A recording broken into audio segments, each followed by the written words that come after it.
What if the story we've all been told about the fall of the Roman Empire is missing some very bizarre, very strange chapters?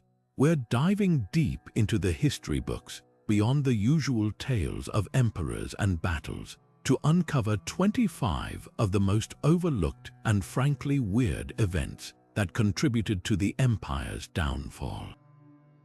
This isn't your high school history class. Get ready for a fun, slightly off-kilter look at the stranger side of Roman history, revealing details that are often left out of the main narrative. Trust me, by the end of this video, you'll see the fall of Rome in a whole new, slightly more bewildering light. So, buckle up as we embark on this journey to the first event, the Year of the Five Emperors. Now, let's turn the clock back to 193 AD, a year so turbulent it became known as the Year of the Five Emperors. Following the assassination of the Emperor Commodus, Rome was plunged into a maelstrom of political intrigue and power grabs. Imagine, if you will, a Game of Thrones Roman style where the stakes were the entire empire. In this chaotic period, 5 ambitious individuals each vied for the ultimate prize, the title of emperor. First, there was Pertinax, a respected senator whose reign was tragically short-lived, lasting only 3 months before he fell victim to the very guards meant to protect him. Then came Didius Julianus, who shockingly bought the emperorship at auction from the Praetorian Guard, an act that demonstrated the astonishing level of corruption within Rome.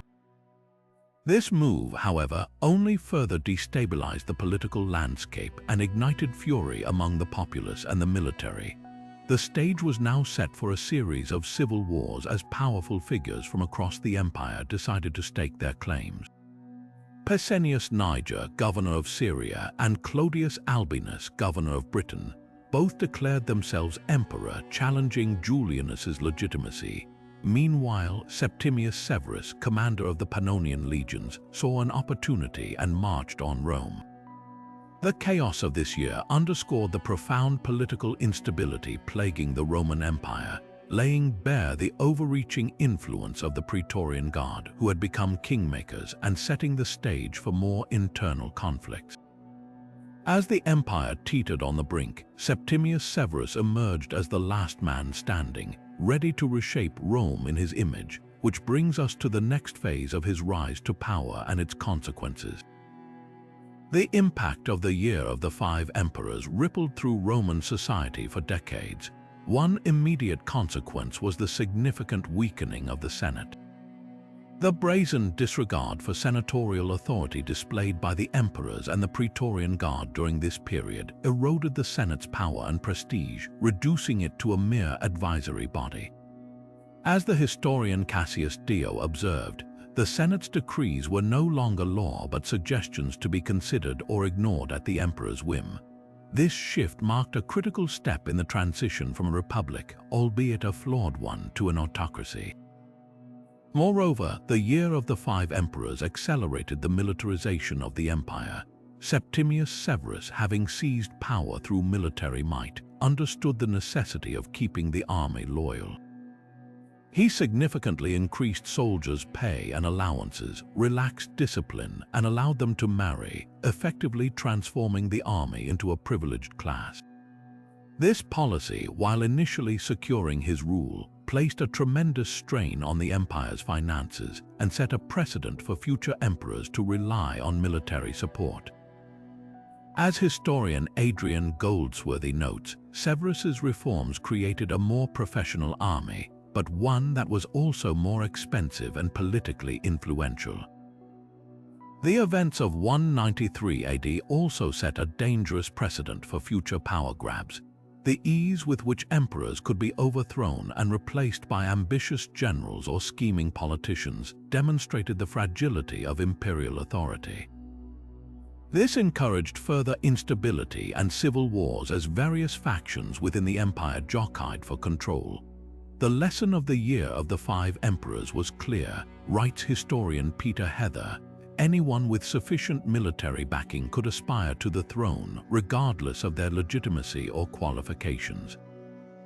Septimius Severus's rise to power fundamentally reshaped the empire's political landscape. He consolidated imperial authority, sidelined the Senate, and transformed the army into the primary pillar of his regime. While he restored order after a period of chaos, his policies laid the groundwork for future challenges, including economic instability, increased militarization, and the erosion of traditional Roman values.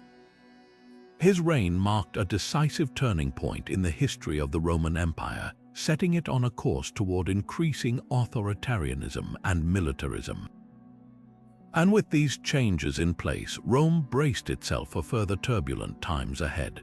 Moving ahead into the reign of Marcus Aurelius, the empire faced a biological crisis in the form of the Antonine Plague, which lasted from 165 to 180 AD. This devastating pandemic, believed to have been brought back by Roman troops returning from campaigns in the Near East, wreaked havoc on the empire's population and its socio-economic structures. The exact nature of the disease remains a subject of debate among historians and medical experts, but the prevailing theories suggest it was either smallpox or measles. Regardless of its specific cause, the Antonine Plague was immensely lethal and contagious. Symptoms, as described by the historian Galen, who himself contracted the disease and survived, included fever, diarrhea, and inflammation of the pharynx, along with skin eruptions that turned dry and suppurated after 9 days. The mortality rate was staggering, with some regions experiencing death rates as high as 25 to 33% of the population. The plague had a profound and far-reaching impact on Roman society. The loss of life was catastrophic, leading to severe labor shortages and a decline in agricultural production. The Roman military, already stretched thin defending the empire's vast borders, was significantly weakened by the plague. As soldiers succumbed to the disease, the empire's ability to repel barbarian incursions diminished, leaving frontier regions vulnerable to attack. The economy suffered as trade routes were disrupted and economic activity ground to a halt. The loss of skilled artisans and merchants further exacerbated the economic downturn, leading to widespread poverty and social unrest. All of these challenges further destabilized an already fragile empire. The second chapter of this plague saga reveals its profound and lasting effects on Roman society. Beyond the immediate devastation, the Antonine Plague triggered a cascade of social and economic consequences that reverberated throughout the empire for generations. One of the most immediate and pressing issues was the severe labor shortage. With a significant portion of the population wiped out, there were simply not enough workers to maintain agricultural production, manage industries, or even fill crucial administrative roles. This scarcity of labor drove up wages for those who survived, but it also led to a decline in the overall output of goods and services, impacting the empire's economy. To compensate for the economic downturn and maintain state revenue, the Roman government resorted to increasing taxes on the remaining population. This added financial burden further strained households already struggling to cope with the loss of family members and the disruption of their livelihoods. The increased taxes fueled social discontent and resentment towards the government, exacerbating existing tensions within Roman society. Furthermore, the Antonine Plague contributed to a decline in agricultural production and trade.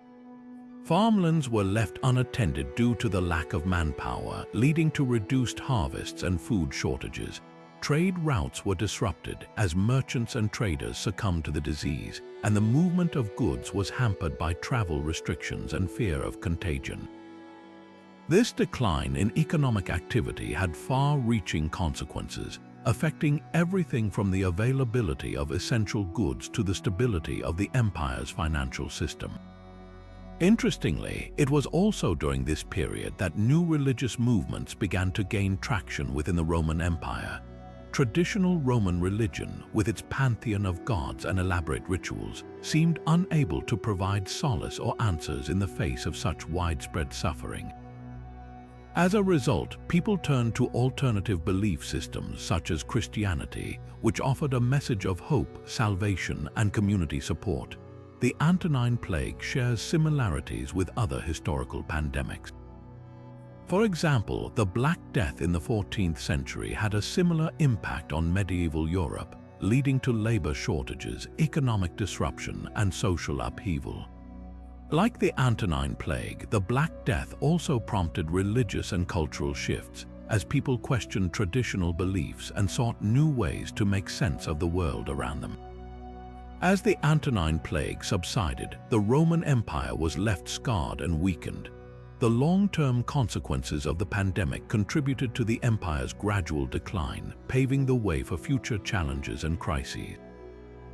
With the empire grappling with the fallout from the Antonine Plague, the stage was set for the turbulent events of the crisis of the 3rd century, a period of intense political and economic instability that would further test the resilience of the Roman state. The third event we're covering is the crisis of the 3rd century, spanning from 235 to 284 AD. This era marks a particularly tumultuous period in Roman history, characterized by intense political instability, frequent civil wars, widespread economic disruption, and relentless external invasions that brought the empire to the brink of collapse. The rapid turnover of emperors during this period is staggering. In just under 50 years, the Roman Empire saw numerous rulers, many of whom met violent ends, assassinated by their own troops or political rivals. This constant change in leadership created a power vacuum that further destabilized the empire, making it difficult to enact consistent policies or effectively address the mounting challenges. Adding to the chaos, several breakaway states emerged, challenging the authority of the central Roman government. The Gallic Empire, encompassing territories in Gaul, Britannia, and Hispania, arose in 260 AD and persisted for over a decade, while in the east the Pomeranian Empire, centered in the city of Palmyra, Syria, under the rule of Queen Zenobia, asserted its independence and expanded its influence across the eastern provinces. These secessionist movements fragmented the empire's resources and diverted attention away from the pressing need to defend against external threats. The empire faced constant warfare along its extensive frontiers. Germanic tribes such as the Goths and the Franks launched repeated incursions into Roman territory, raiding settlements and challenging Roman military control. Simultaneously, the Sasanian Empire, a powerful Persian dynasty to the east, posed a major threat, engaging in a series of wars with Rome that stretched the empire's resources to their limit. Key figures during this period include emperors like Maximinus Thrax, a soldier emperor known for his brutality and military prowess, Philip the Arab, who briefly brought a period of relative peace but was ultimately overthrown, and Aurelian, who managed to reunify the empire and restore order through a series of decisive military victories. As the empire teetered on the edge of disaster, economic and military breakdowns became increasingly apparent, and we'll get into those next. Now, let's delve deeper into how the economic and military breakdowns exacerbated the crisis of the 3rd century. Economically, the empire was reeling from severe hyperinflation, largely caused by the debasement of the currency. Successive emperors, facing constant financial pressures from civil wars and the need to pay the army, reduced the silver content of Roman coins, particularly the denarius. This practice, while providing short-term relief, flooded the market with less valuable coinage, leading to a rapid increase in prices. Basic goods became unaffordable for many, disrupting trade and commerce. The debasement undermined confidence in the monetary system, further destabilizing the economy. Militarily, the empire faced immense pressures on multiple fronts. Germanic tribes along the Rhine and Danube rivers, including the Goths, Franks, and Alemanni, launched increasingly bold raids into Roman territories. These incursions were not merely small-scale affairs. They involved large war bands that sacked cities, disrupted agriculture, and stretched Roman military resources thin. Simultaneously, the Sasanian Empire presented an equally formidable threat in the east. The Sasanian kings, particularly Shapur I, inflicted major defeats on Roman armies, captured key cities like Antioch, and even took Emperor Valerian prisoner, a humiliation that sent shockwaves throughout the Roman world. These economic and military pressures created a perfect storm. The debasement of the currency fueled inflation, making it harder for the government to finance its military campaigns. At the same time, constant warfare drained the empire's resources, diverting manpower and supplies away from productive economic activities. The need to defend against both Germanic tribes and the Sasanian Empire required massive armies and fortifications, further straining the imperial treasury.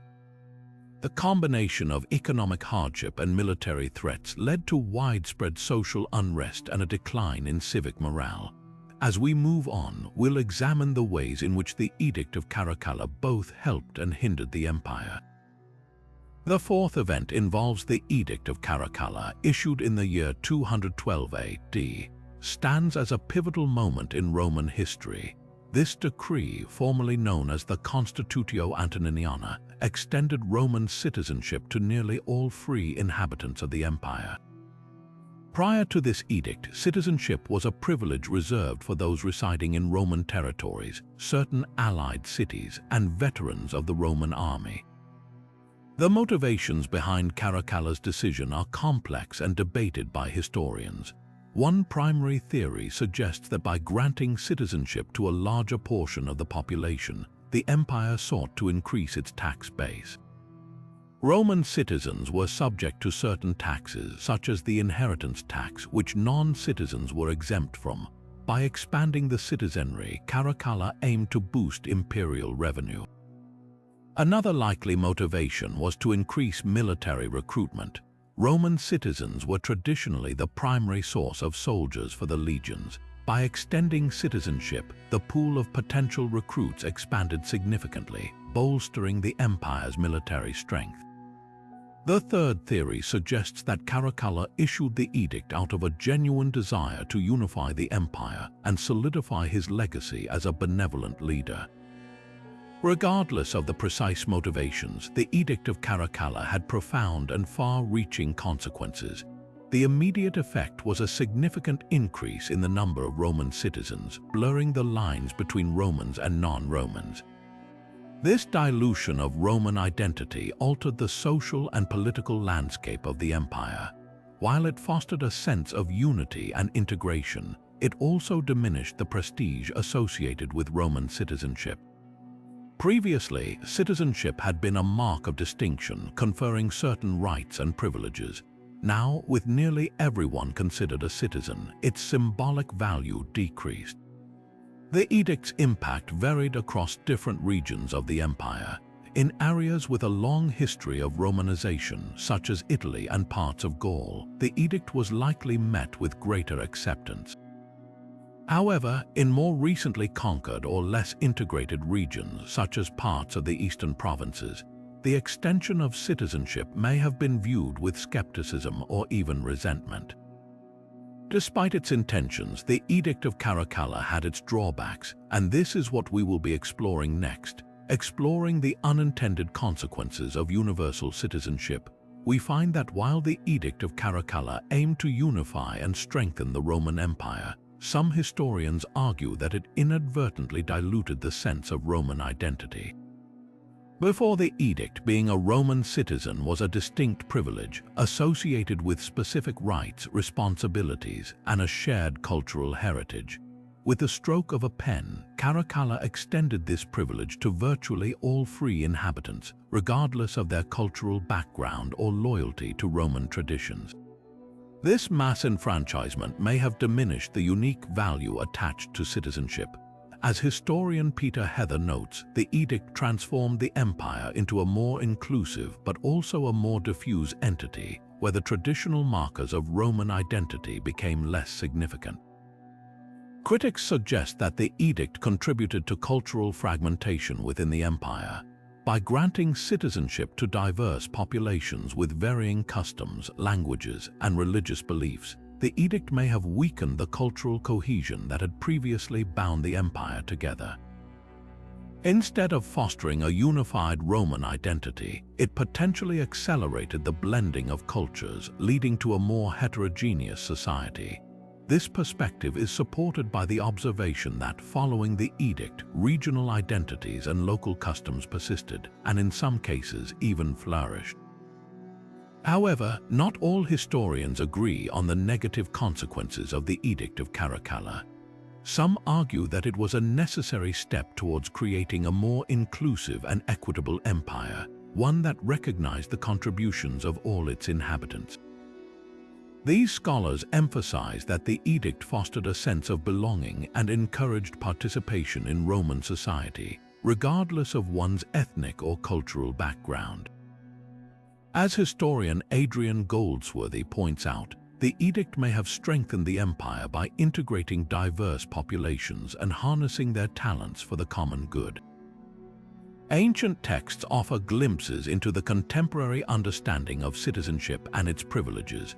For example, the writings of the Roman jurist Ulpian highlight the rights and responsibilities associated with citizenship, including the right to vote, hold office, and serve in the military. These privileges were not merely symbolic, they provided tangible benefits and opportunities for those who possessed them.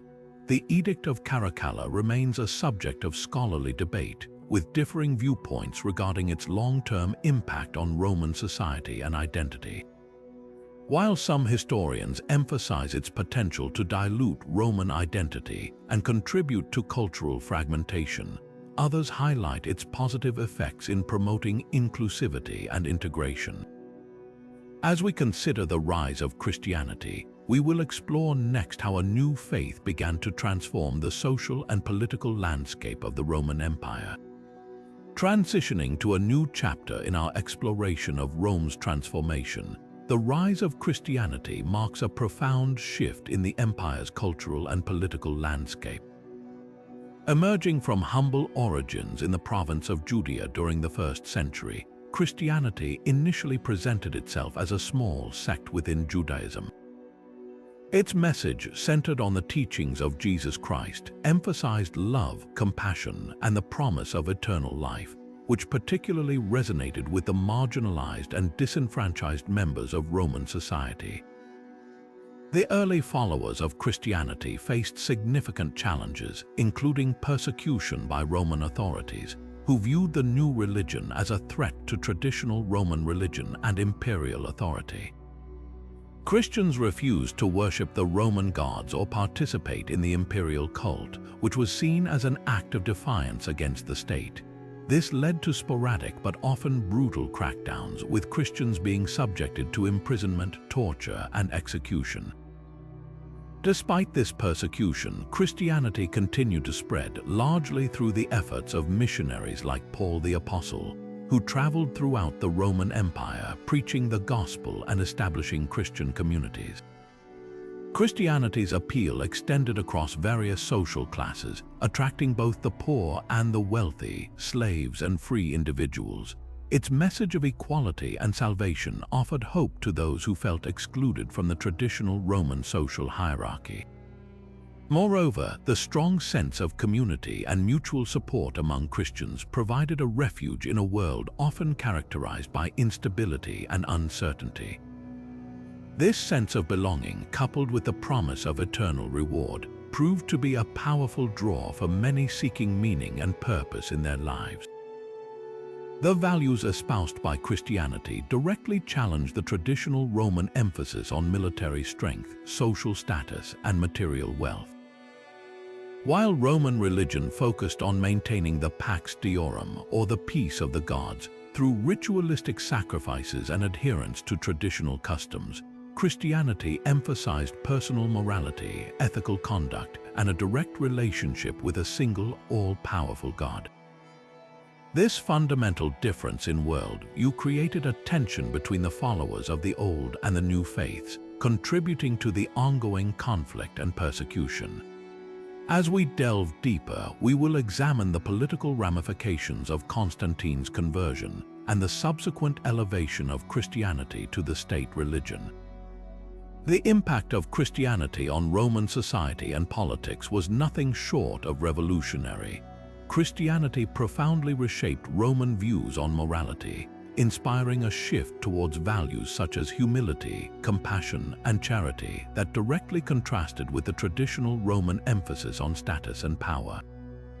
This new moral framework influenced social welfare as Christians established institutions to care for the poor, the sick, and the widowed, providing a safety net that the Roman state had often neglected. In the arts, Christianity introduced new themes and forms of expression. Early Christian art, often found in catacombs and private homes, depicted biblical scenes and symbols, serving as both a form of worship and a means of instruction for the faithful. As Christianity gained prominence, it began to influence the grander artistic endeavors of the empire, leading to the construction of churches and basilicas adorned with mosaics and sculptures that reflected Christian beliefs and values. The conversion of Emperor Constantine in the early 4th century marked a turning point in the relationship between Christianity and the Roman state.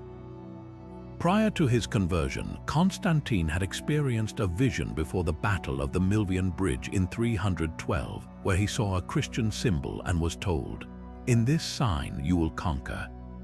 His subsequent victory led him to believe in the power of the Christian God, prompting him to issue the Edict of Milan in 313, which granted religious toleration throughout the Roman Empire, effectively ending the persecution of Christians. Constantine's support for Christianity had profound political ramifications. He lavished resources on the construction of churches, convened councils to resolve theological disputes, and granted privileges to the clergy. His actions paved the way for the eventual elevation of Christianity to the state religion under Emperor Theodosius I in 380. This decision transformed the Roman Empire into a Christian empire, with Christianity becoming an integral part of its identity and governance. The early Christian writer Tertullian famously asked, "What indeed has Athens to do with Jerusalem?" reflecting the tension between classical Roman culture and Christian teachings. Yet, over time, Christianity integrated elements of Roman philosophy and culture into its theology and practices, creating a synthesis that shaped the course of Western civilization. As the Western Roman Empire faced increasing challenges, the Church emerged as a stabilizing force, providing leadership, promoting social cohesion, and preserving knowledge during a time of upheaval, highlighting a multifaceted transformation that redefined the empire's essence. Shifting our focus to the east, we now explore Diocletian's bold attempt to stabilize the empire through a radical restructuring of power. Turning our attention to the late 3rd century, the stage is set for a bold experiment in governance, and the 6th event involves the Tetrarchy, a system introduced by Emperor Diocletian in 293. This innovative approach divided the Roman Empire into two halves, each ruled by a senior emperor known as an Augustus and a junior emperor called a Caesar. Diocletian himself took the eastern half, while Maximian was appointed as the Augustus of the western half.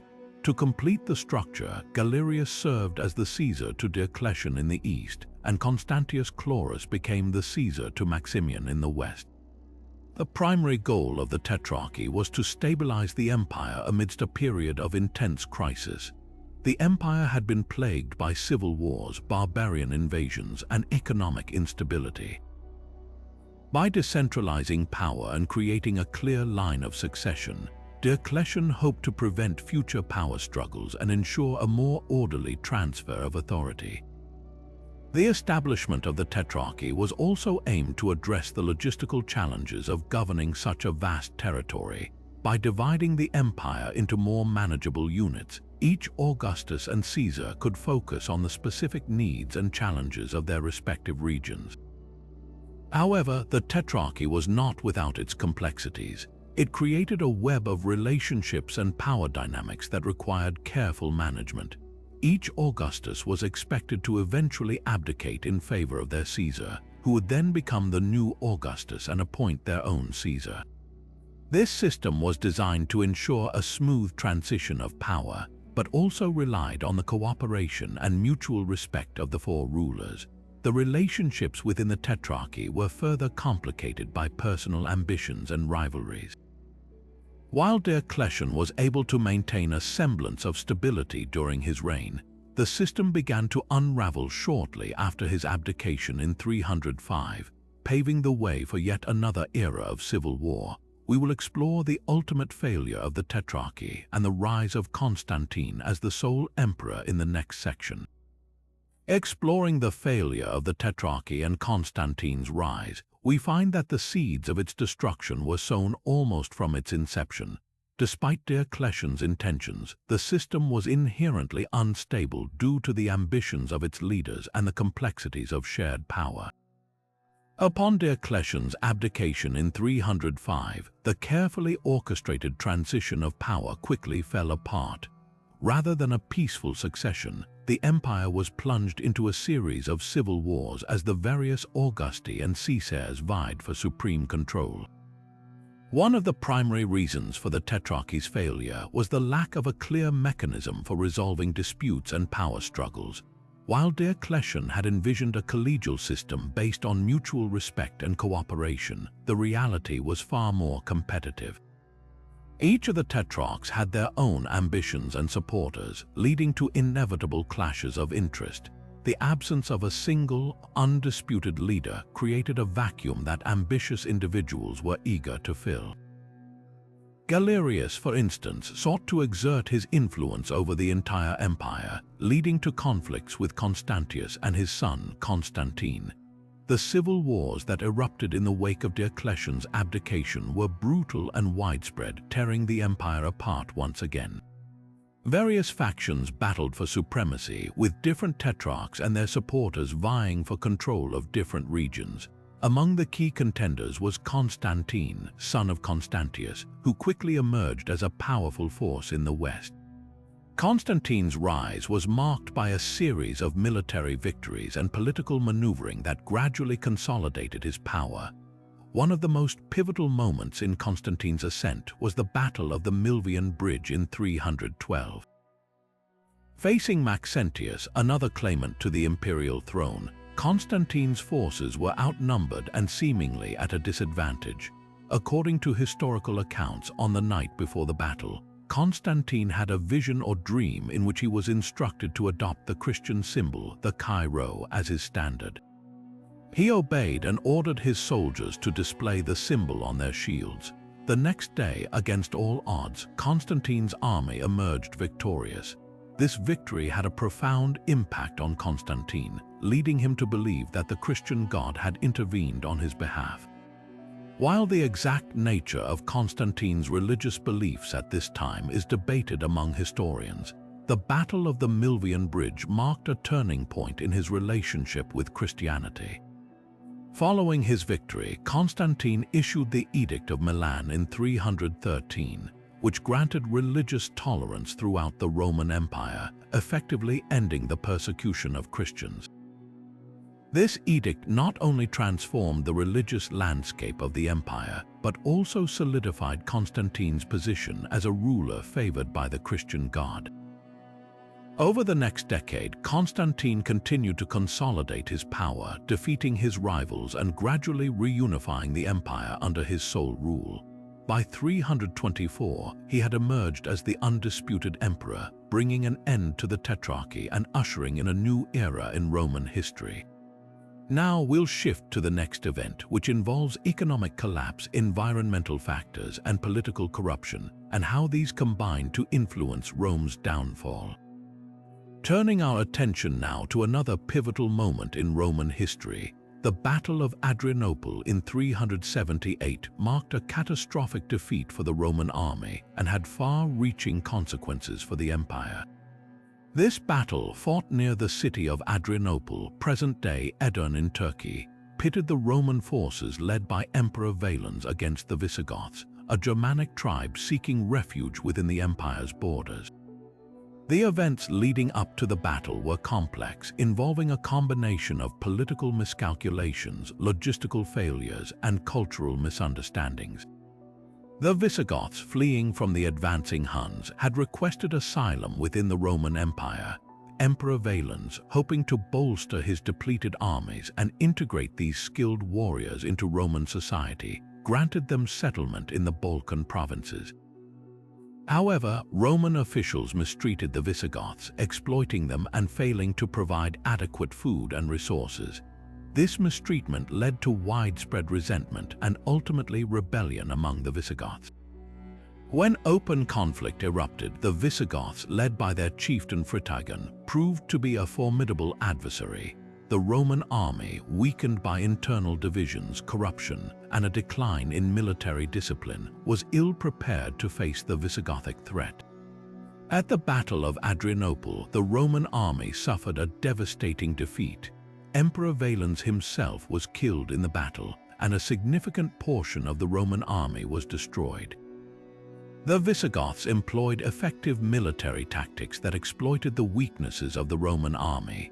The Visigothic cavalry, composed of skilled horsemen, played a crucial role in the battle, outmaneuvering and overwhelming the Roman infantry. The Roman army, heavily reliant on traditional infantry formations, struggled to adapt to the mobility and speed of the Visigothic cavalry. The defeat at Adrianople had profound consequences for the Roman Empire. It shattered the myth of Roman military invincibility and exposed the empire's vulnerability to barbarian incursions. The death of Emperor Valens created a power vacuum and further destabilized the political landscape. The battle also opened the Roman frontier to barbarian settlement, paving the way for the establishment of Visigothic kingdoms within the empire. The implications of this defeat would resonate throughout the later years of the Roman Empire, setting the stage for future conflicts and ultimately contributing to its decline, which brings us to the next section, where we'll further discuss the long-term consequences of this pivotal battle. Event 7 continued, long-term consequences of the Gothic victory. The defeat at the Battle of Adrianople sent shockwaves throughout the Roman world, revealing critical vulnerabilities within the empire's military and political structures. One of the most immediate consequences was the decline in Roman military power, which had been the bedrock of the empire's dominance for centuries. The loss of experienced soldiers and the death of Emperor Valens left the Roman army weakened and demoralized, making it difficult to effectively defend the empire's vast borders. The battle also accelerated the increasing reliance on barbarian mercenaries within the Roman army. As the empire's manpower reserves dwindled, Roman emperors were forced to recruit barbarian tribes to fill the ranks. While these mercenaries provided much-needed manpower, they often lacked loyalty to Rome and were more interested in personal gain than in defending the empire's interests. This reliance on barbarian mercenaries further eroded the Roman army's discipline and effectiveness. Strategically, the Battle of Adrianople paved the way for the Visigoths to establish a permanent presence within the empire. Following their victory, the Visigoths were able to negotiate favorable terms with the Roman government, including land grants and autonomy within the Balkan provinces. This marked a significant turning point in Roman history, as it was the first time that a barbarian tribe had been granted such extensive rights within the empire. The Visigoth success inspired other barbarian tribes to seek similar concessions, leading to further fragmentation of the empire. Politically, the Battle of Adrianople exposed the deep divisions and weaknesses within the Roman government. The death of Emperor Valens created a power vacuum that sparked infighting among potential successors. This political instability further weakened the empire's ability to respond effectively to the growing barbarian threat. The battle also highlighted the growing disconnect between the Roman elite and the common people, as many Romans felt that the government was more concerned with its own interests than with the welfare of its citizens. The Battle of Adrianople was not just a military defeat, it was a watershed moment that exposed the underlying problems that were contributing to the decline of the Roman Empire. And as the Visigoths settled within Roman lands, the stage was set for further conflicts and transformations. Up next, we'll cover the sack of Rome by the Visigoths. As the empire grappled with the fallout from Adrianople, a new, devastating blow was on the horizon: the sack of Rome by the Visigoths in the year 410. For nearly 8 centuries, Rome had stood inviolate, a symbol of enduring power and civilization. The Visigoths' capture and looting of the city was not just a military event. It was a profound psychological shock that reverberated throughout the Roman world. The events leading up to the sack were a culmination of decades of tension and conflict between the Romans and the Visigoths. Despite attempts at diplomacy and treaties, the Visigoths, under the leadership of Alaric, felt aggrieved by broken promises and a lack of resources. Alaric, a skilled military commander, repeatedly petitioned the Roman government for land and provisions for his people, but his demands were often met with resistance or outright rejection.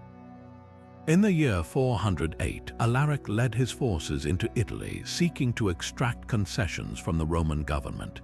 He besieged Rome multiple times, hoping to force the Romans to negotiate. The Roman Emperor, Honorius, remained safely ensconced in Ravenna, leaving the city of Rome vulnerable. After failed negotiations and betrayals, Alaric grew increasingly frustrated and determined to take matters into his own hands. Finally, in the late summer of the year 410, the Visigoths breached the walls of Rome. The exact circumstances of the breach remain unclear, but it is believed that slaves within the city may have opened the gates to the invaders. Once inside, the Visigoths unleashed a wave of destruction and looting. For 3 days, the Visigoths ransacked Rome, targeting both public buildings and private residences. While Alaric had ordered his troops to refrain from wanton destruction and bloodshed, the sack was still a traumatic event for the city's inhabitants.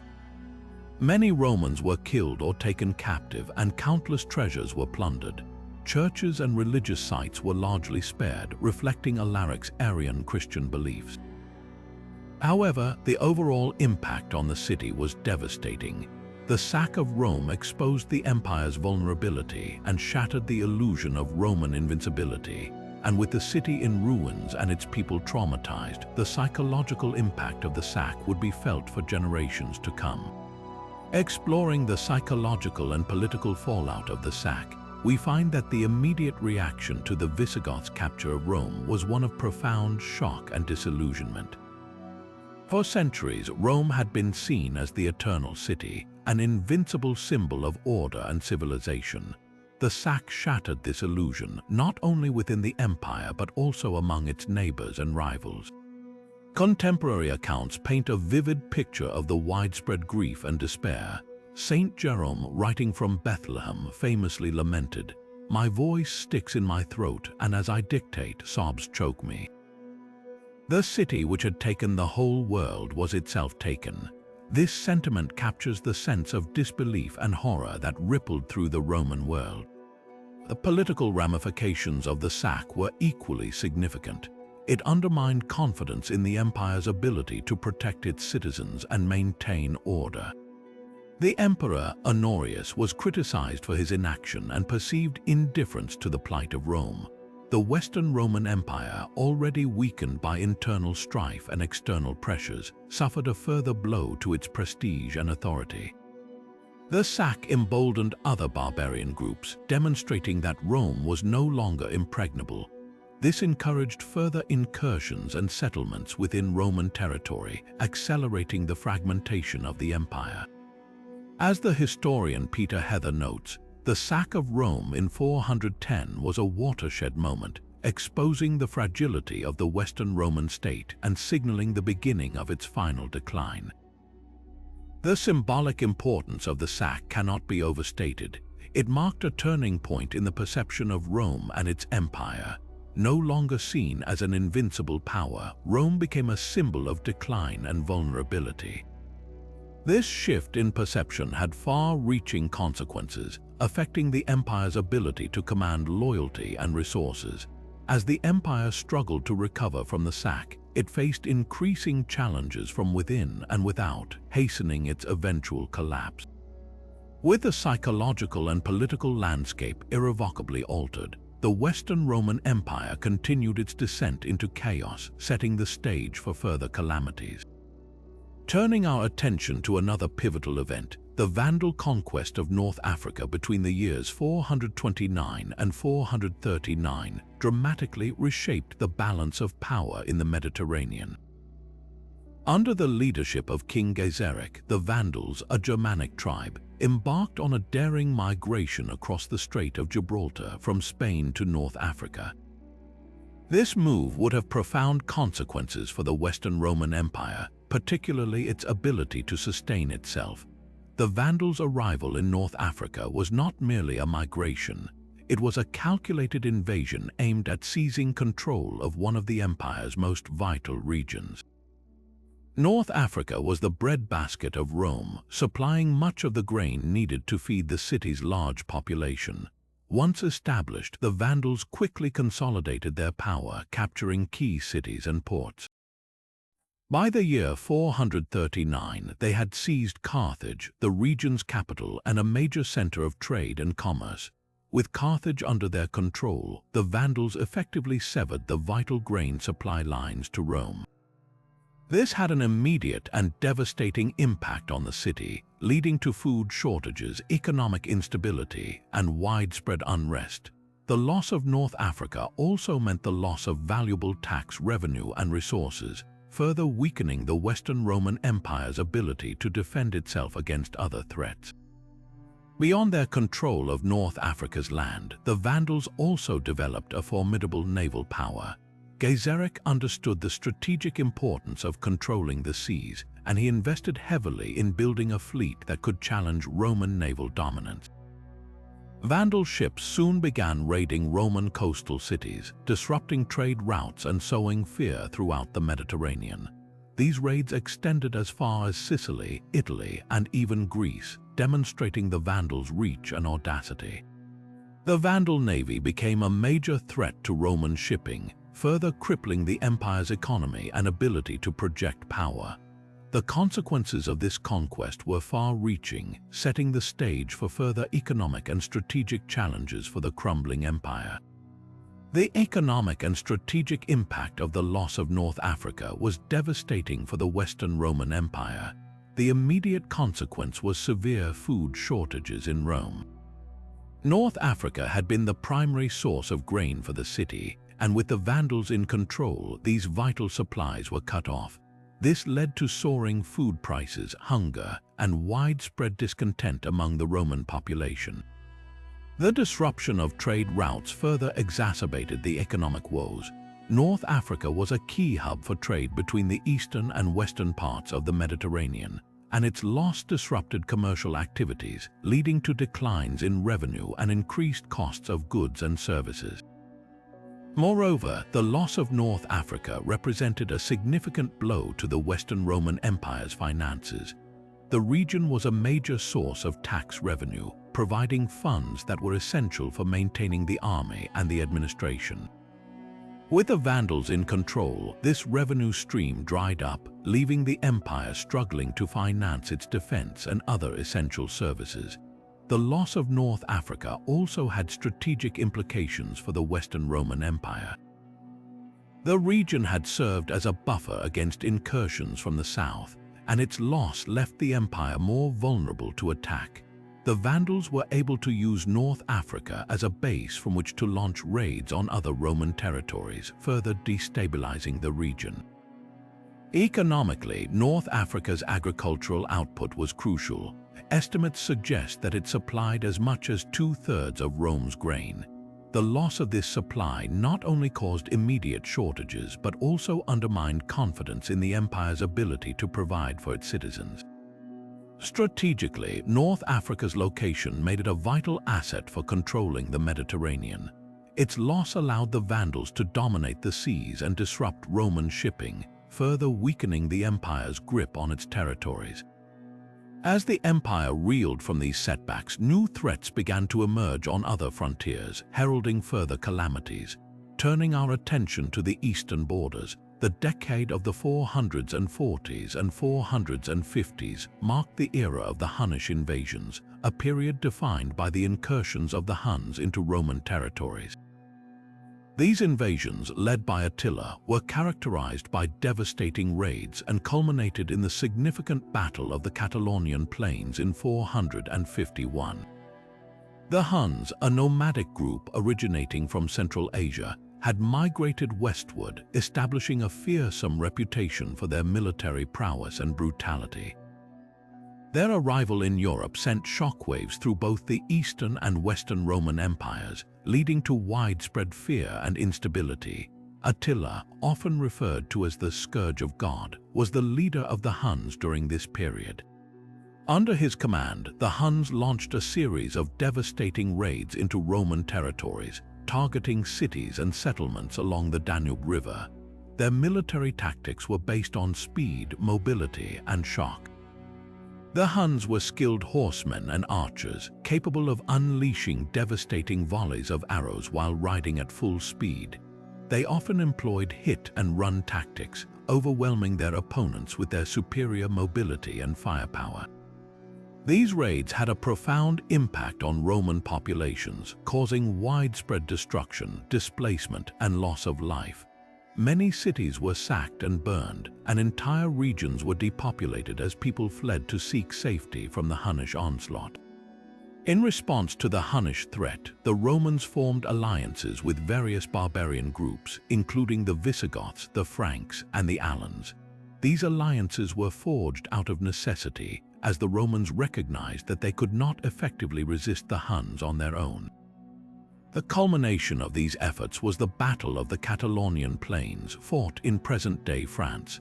The battle pitted the Roman-Visigothic alliance, led by the Roman general Aetius and the Visigothic king Theodoric I, against the Hunnic forces commanded by Attila. The battle was a bloody and hard-fought affair, with both sides suffering heavy losses.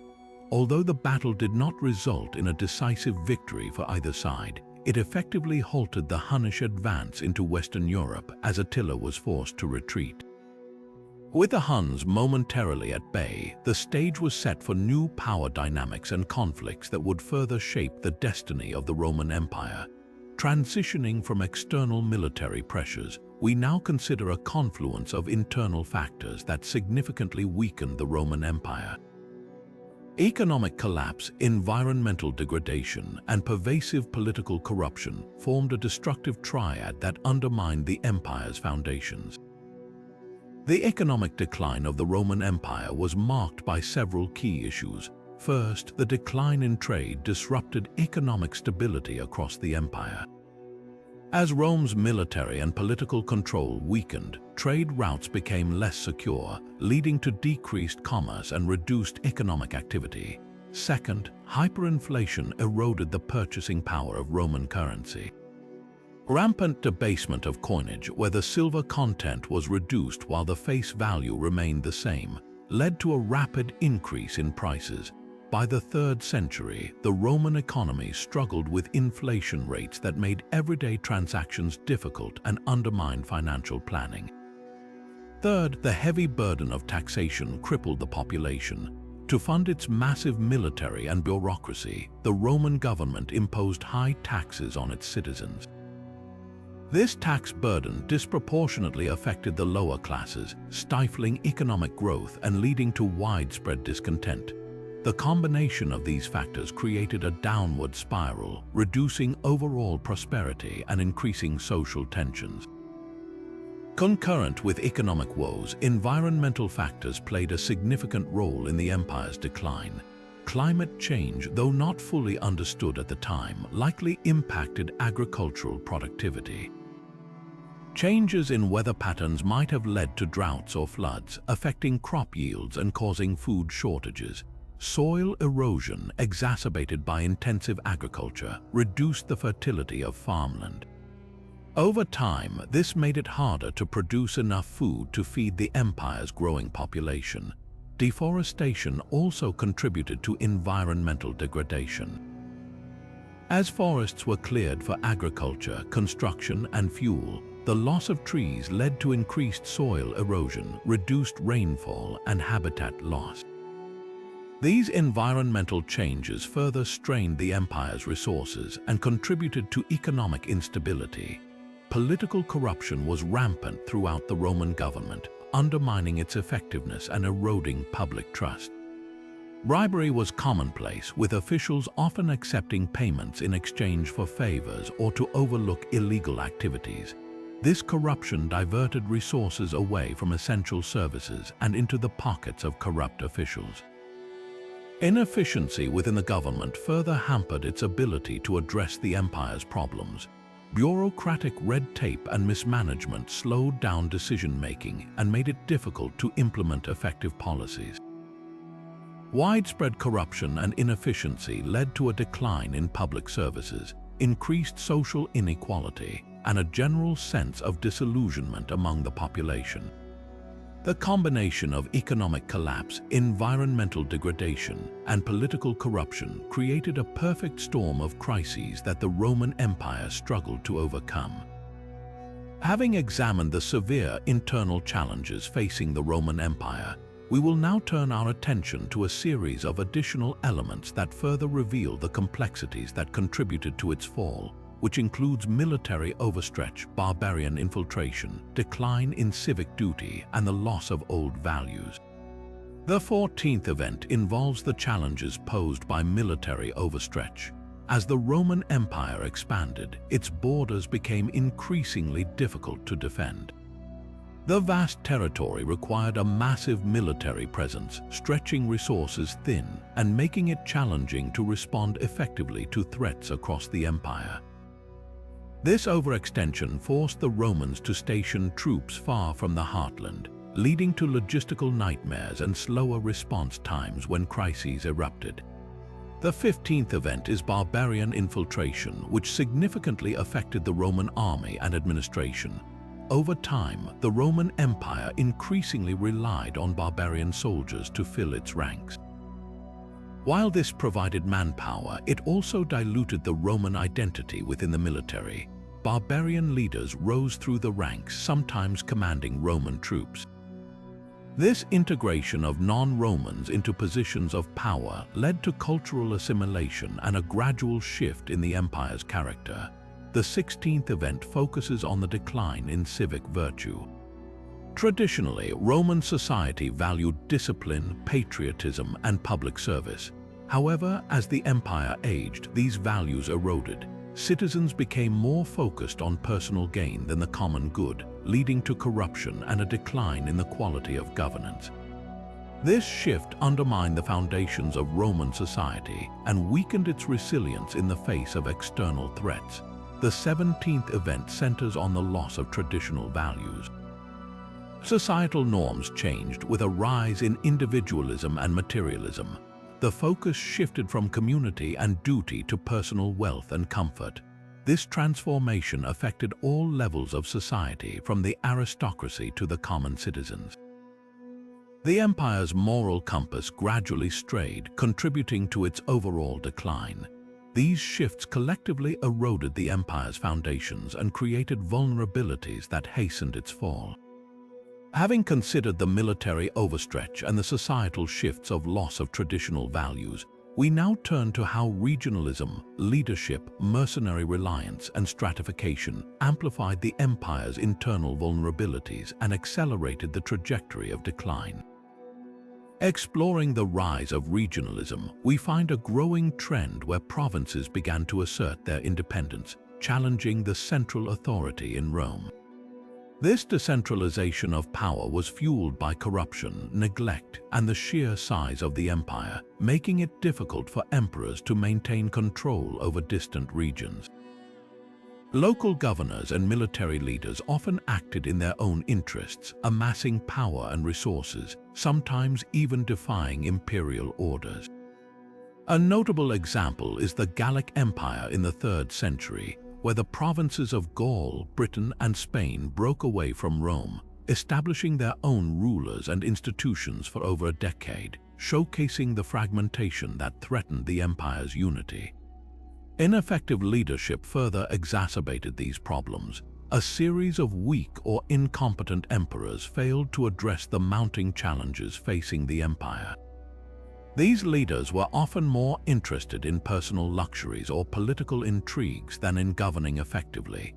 leading to neglect of critical issues such as economic stability, military readiness, and social welfare. For instance, emperors like Honorius, while reigning during the sack of Rome in 410, were criticized for their indecisiveness and inability to rally the empire's defenses, symbolizing a broader pattern of leadership failure. The increased reliance on mercenaries also undermined the empire's strength. As the Roman army struggled to maintain its numbers and effectiveness, it became increasingly dependent on foreign mercenaries. These soldiers, often lacking loyalty to Rome, were primarily motivated by pay and plunder.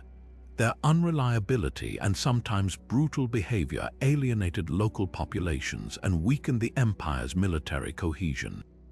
The presence of large numbers of Visigoths in the Roman army before their revolt and subsequent sack of Rome illustrates the dangers of relying too heavily on mercenaries whose allegiance was questionable.